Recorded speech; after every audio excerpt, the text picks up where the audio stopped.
Επί την ασάλευτον Χριστέ, πέτραν των έντολων σου, την εκκλησίαν σου στερέωσον.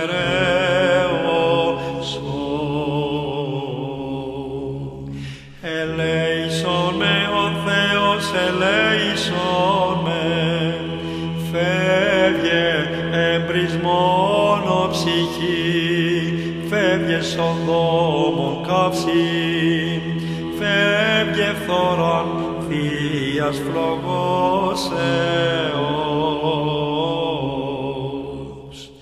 Σιωπημήν ο καλός, ζήτησον με τον άρνα, και πλανηθέντα μη παρήδεις με.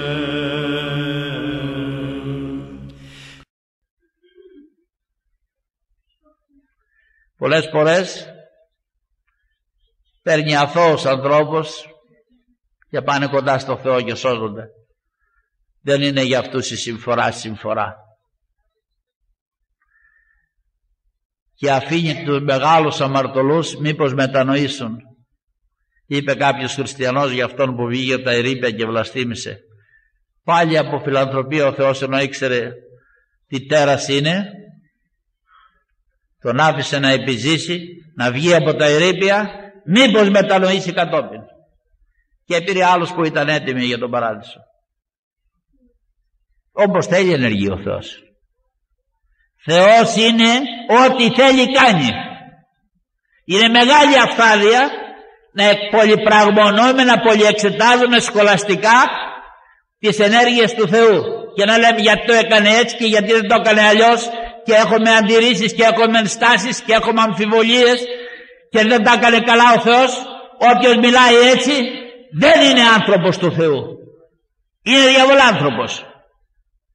Τις γαρέγνωνουν Κυρίου, ανεξερεύνητα τα κρίματα του Θεού και ανεξιχνίαστη η αιωδία αυτού. Ο Άγιος Αθανάσιος ο Αθωνίτης, μεγάλος Άγιος, ο ιδρυτής του αγιορωτικού μοναχισμού, την ώρα που εργαζόταν για να κτίσει το μοναστήρι, γύστρης έπεσε κάτω, σκοτώθηκε. Κι άλλοι μοναχοί έπεσαν και σκοτώθηκαν. Και ευωδιάζει ο τάφος του. Και οι μάρτυρες σφαγιάστηκαν. Είναι τιμή και προνόμιο το ότι σφαγιάστηκαν.